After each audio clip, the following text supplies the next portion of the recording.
அனைத்து ஊடக நண்பர்களுக்கும் பத்திரிகை நண்பர்களுக்கும் வணக்கம். அனைவருக்கும் இனிய ஆங்கில புத்தாண்டு நல்வாழ்த்துக்கள். உங்களுக்கும் ஆங்கில புத்தாண்டு நல்வாழ்த்துக்கள். நன்றி. எல்லாம் மற்றெல்லாம் சொல்ல மாட்டேங்கிறேன், நீங்கள் ஒருத்தர் சொல்லுங்க.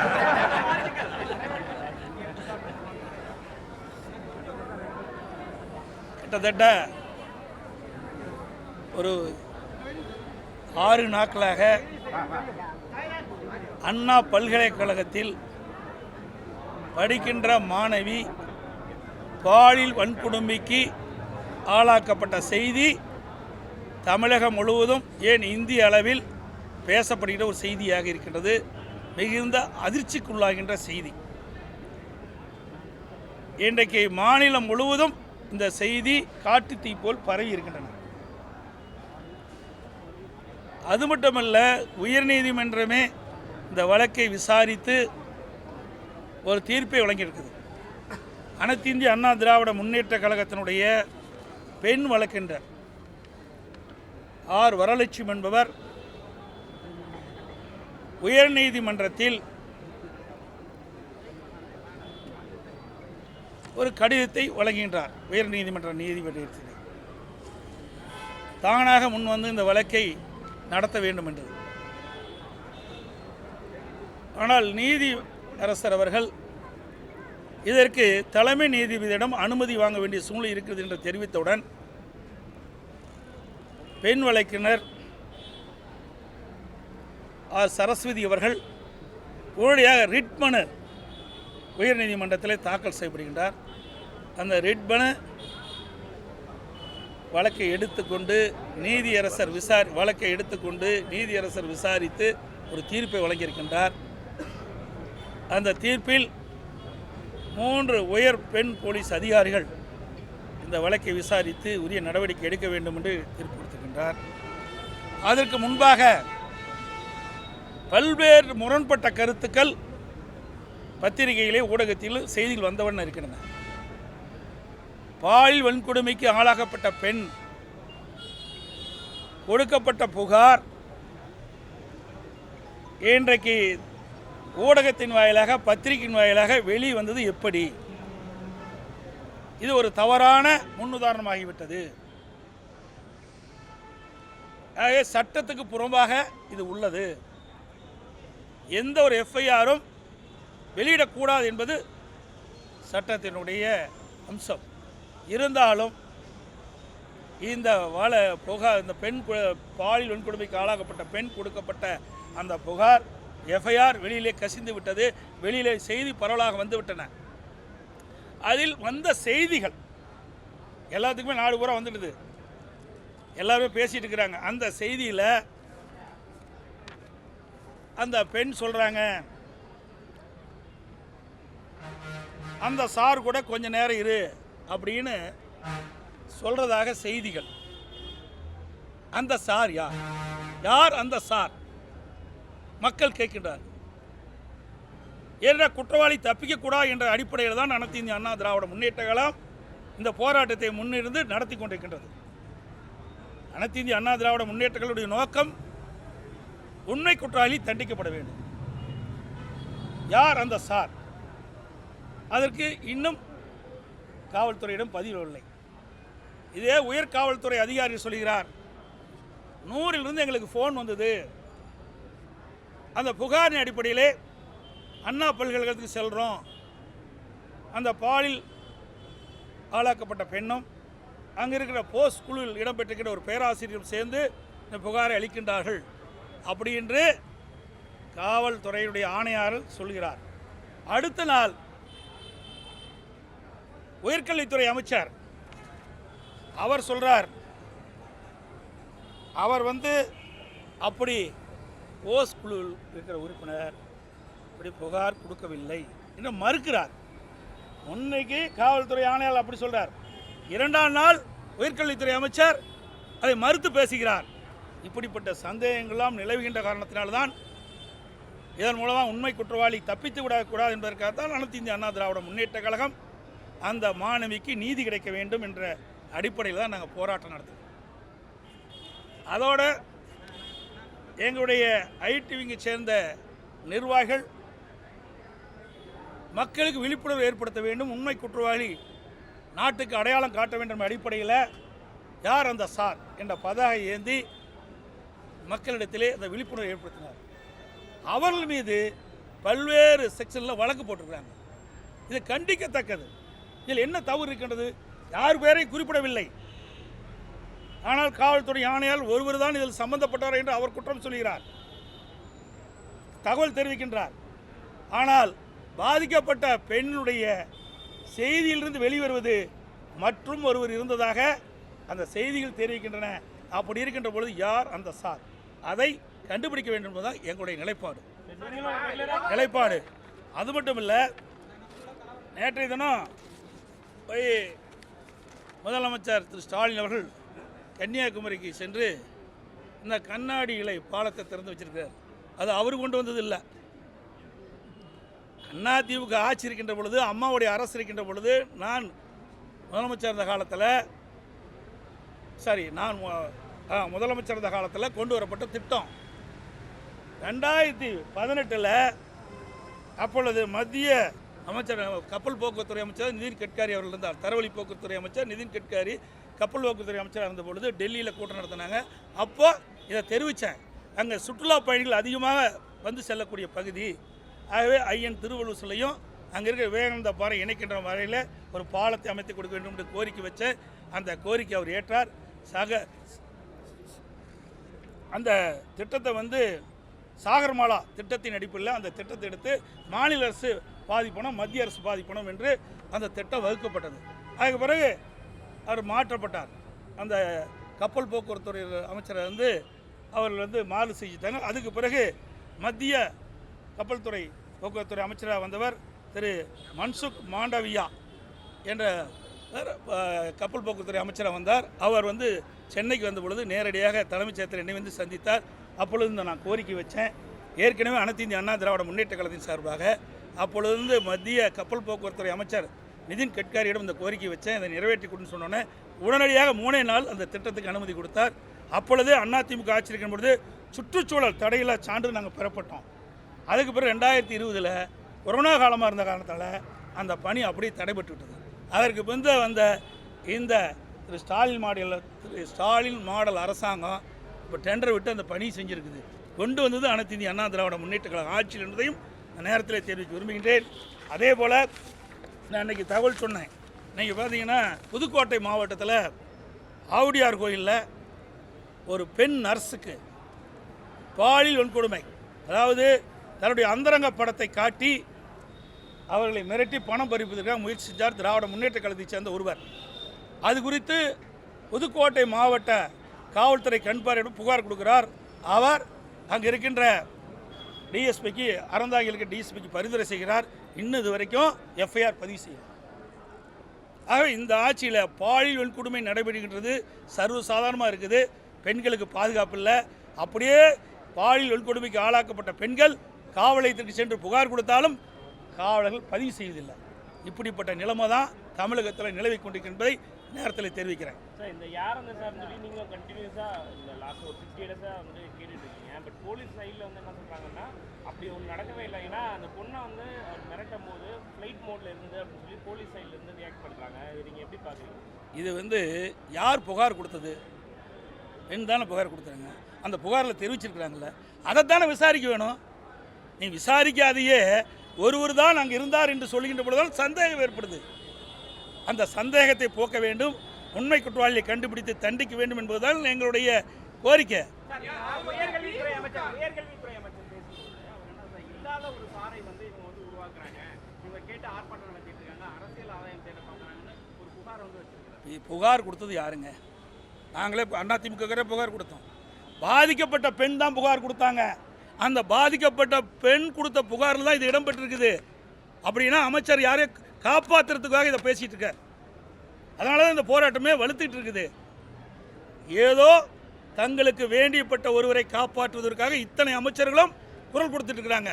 இன்றைக்கி பார்த்தீங்கன்னா இந்த உயர்கல்வித்துறை அமைச்சர் கொடுக்குறாரு, சட்டத்துறை அமைச்சர் அப்புறம் பேசுகிறாரு, அதுக்குப்பட்ட பிறகு சமூகத்துறை கீதாஜீவன் பேசுகிறாரு. இவ்வளோ பேர் பேசுறதுக்கு என்ன காரணம்?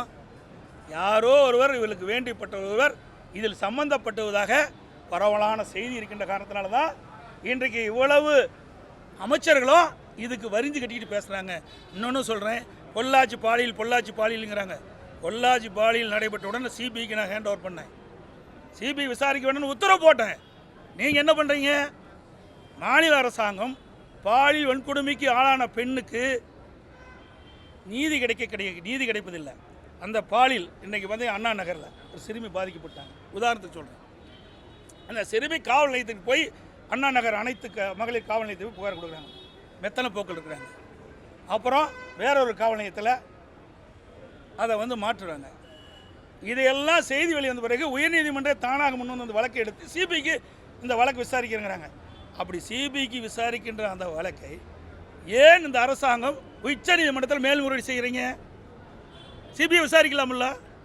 அடியில் கனமாக இருந்தாலும் வழியில் பயம், உங்களுக்கு தான் எந்த வித தடங்களும் இல்லையா? யாரை காப்பாற்றுறதுக்காக உச்சநீதிமன்றத்தில் மேல்முறையீடு செஞ்சீங்க?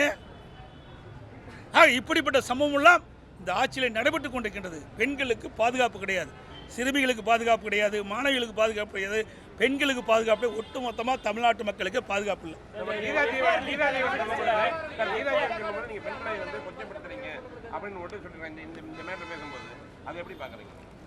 பொள்ளாச்சியில் பேசும்போது இந்த என்ன போனாலும் இந்த மந்திரி கீதா ஜீவன் அங்கேயும் பெண் தானே, எப்படிலாம் ஆர்ப்பாட்டம் பண்ணாங்க, நாங்கள் அப்படியே பண்ணுறோம்.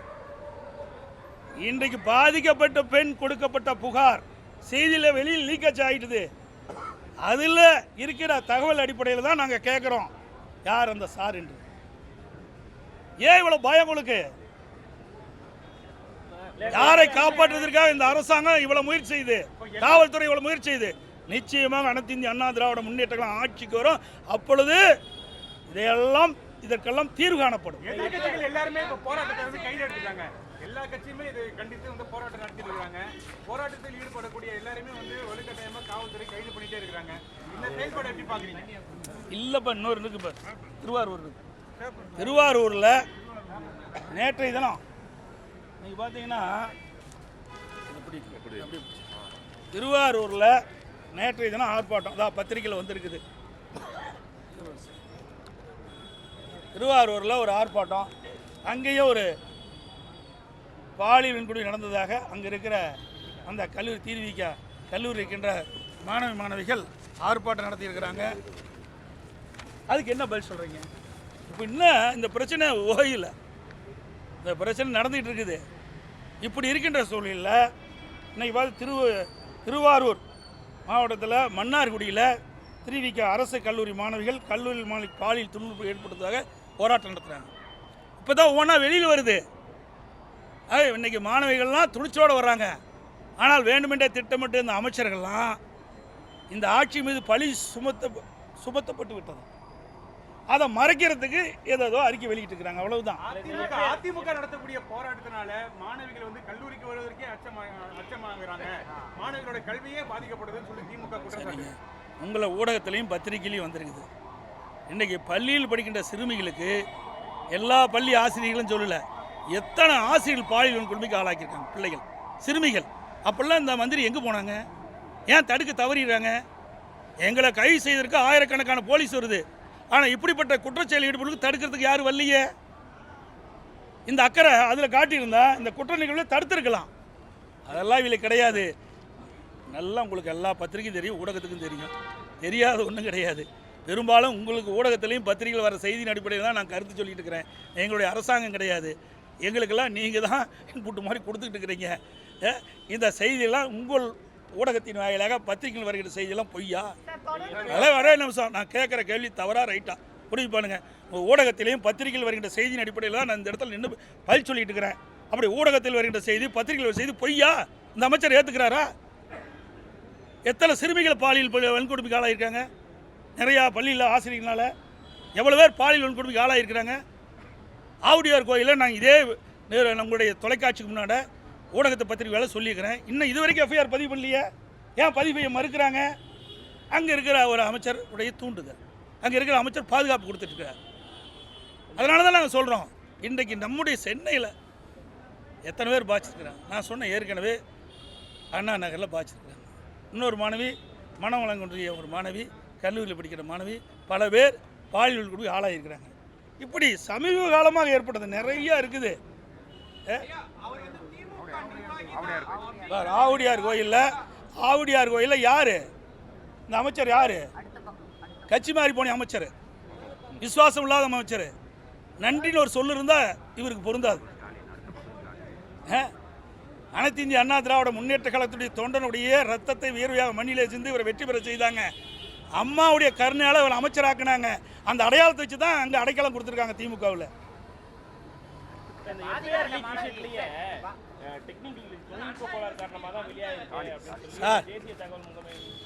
அதாவது நீங்கள் எஃப்ஐஆர் லீக்கேஜ் ஆனது தவறுன்னு சொல்கிறோம், அது ஒரு பக்கம் இருக்கட்டும். அதில் லீக்கேஜ் ஆனதில் வச்சு தான் நாம் அந்த செய்தி சொல்கிறோம். அந்த மாணவி கொடுக்கப்பட்ட புகாரில் இது இடம்பெற்றிருக்குதா இல்லையா? யார் அந்த சார் இடம்பெற்றிருக்குதா இல்லையா?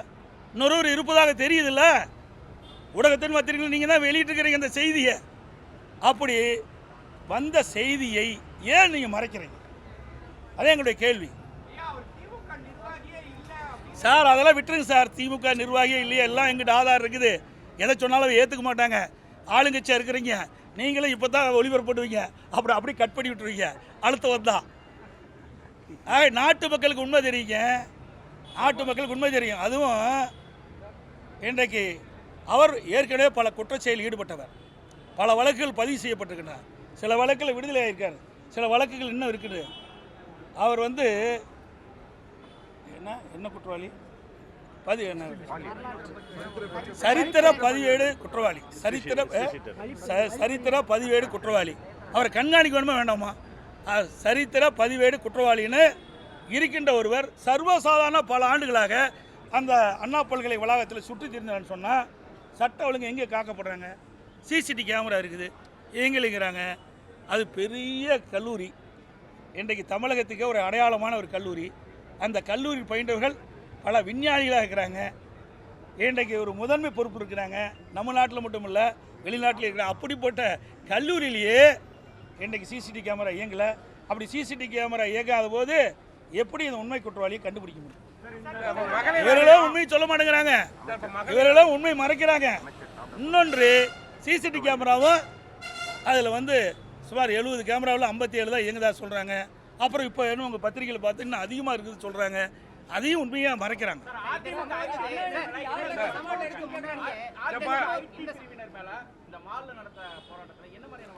இன்னும் வரல, முழுமையாக எங்களுக்கு கிடைக்கல, எஃப்ஐஆர் முழுமையாக கிடைக்கல. ஒரு பேரை போட்டு இதில் மேலும் பல பேர் இதில் இணைந்ததாக சொல்கிறாங்க. இன்னும் முழுமையாக கிடைக்கல. முழுமையாக கிடைத்த பிறகு அந்த தகவலை உங்களுக்கு சொல்கிறேன். குற்றவாளியோட வீட்டில் மந்திரிகள் மந்திரி சாப்பிட்ட மாதிரியும் துணை மேயர் சாப்பிட்ட மாதிரிலாம் காட்சிகள்லாம் வந்ததில்ல. இப்போ அதே மாதிரி இப்போ அவங்க அதை பற்றி நீங்கள் என்ன கருதுறீங்க? அதே மாதிரி இப்போ மகளிர் ஆணையம் அவங்க பார்த்துட்டு வரும்பொழுது காவல்துறை நிறுத்தப்பட்டு காவல்துறை நிறுத்தி இருக்குன்னு சொல்லியிருக்காங்க. அது நீங்கள் என்ன சொல்லுங்கள்? அதாங்க, நாங்கள் எதை சொன்னாலும் மறுக்கிறாங்க. முன்னாடி அமைச்சர்கள் ஏதாவது ஒன்று சொல்லி மக்களை குழப்ப பார்க்குறாங்க. இதையெல்லாம் ஏற்கனவே தம்பி சொன்ன மாதிரி அவர் கட்சியிலே இல்லைங்கிறாரு. கட்சியிலே இல்லாதவர் எப்படி பவள விழாவில் எப்படி போய் கலந்து கொள்ள முடியும்? கட்சியில் இல்லாத ஒருவர் எப்படி போய் பவள விழாவில் கலந்து கொள்ள முடியும்? ரெண்டாவது, அவர் முரசொலியிலே வந்திருக்குதா சொல்கிறாங்க, எனக்கு கிடைச்ச தகவல். அடுத்தது அமைச்சர் ஒருவர் வீட்டில் போய் சாப்பிட்றதாக தகவல். இதெல்லாம் சொன்னால் மறுப்பாங்க. அதனால தான் நான் மக்களிடத்திலே விட்டுட்டேன். ஊடகமும் பத்திரிகையும் நியாயமான இந்த கருத்தை வெளிப்படுத்தணும். உயர்நீதிமன்றம் இன்றைக்கி ஒரு நல்ல தீர்ப்பு கொடுத்துருக்குது, அதை வரவேற்கிறோம். அதன்படி உண்மையாக இந்த விசாரணை நடைபெற்று உண்மை குற்றவாளி தண்டிக்க வேண்டும். அதுதான் எங்களுடைய அதிமுக முன்னெடுத்த போராட்டத்தை பாஜக மாநில தலைவர் அண்ணாமலை பாராட்டியிருக்காரு. அதான் பாராட்டிட்டார். அப்படின்னு என்ன விஜயுடைய கட்சியுடைய சேர்ந்த பெண்கள் அதை போஸ்ட் அடிச்சு கொண்டு போயிருக்காங்க. இப்போ இணைஞ்சு எல்லாமே ஒன்று சேர்ந்து இணைஞ்சு இதுக்கு எதிர்ப்பு தெரிவிக்கிற மாதிரி. அதாவது எல்லா கட்சிகளுமே மக்களுடைய பிரச்சனை தீர்ப்பது தான் கட்சி. மக்களுக்கு பிரச்சனை ஏற்படுகின்ற பொழுது அந்த பிரச்சனைக்கு தீர்வான என்பதுதான் ஒவ்வொரு கட்சியுடைய நிலைப்பாடு. அந்த நிலைப்பாட்டில் அதிமுக இருக்குது, பல கட்சிகளும் அந்த நிலைப்பாட்டில் இருக்கிறாங்க. அது வரவேற்கத்தக்கது. ஊடகத்திலையும் பத்திரிகையில் தினந்தோறும் செய்தி வந்துட்டு இருக்குது. இன்னும் அதுக்கு துணைவேந்தரே நியமிக்கலையே. அதாங்க பிரேக் இல்லாத வண்டி மாதிரி இந்த ஆட்சி போயிட்டு இருக்கு. வரக்கூடிய புத்தாண்டுல உங்களுடைய எழுச்சி எப்படி இருக்கும்? வரக்கூடிய 2025 புத்தாண்டுல உங்களுடைய எழுச்சி பயன் எப்படி இருக்கும்? அதாவது நான் ஏற்கனவே சொல்லலான்னு இருந்தேன். உள்ளக்கெல்லாம் அதுக்கு நீங்களே இடையில மறிச்சதுனால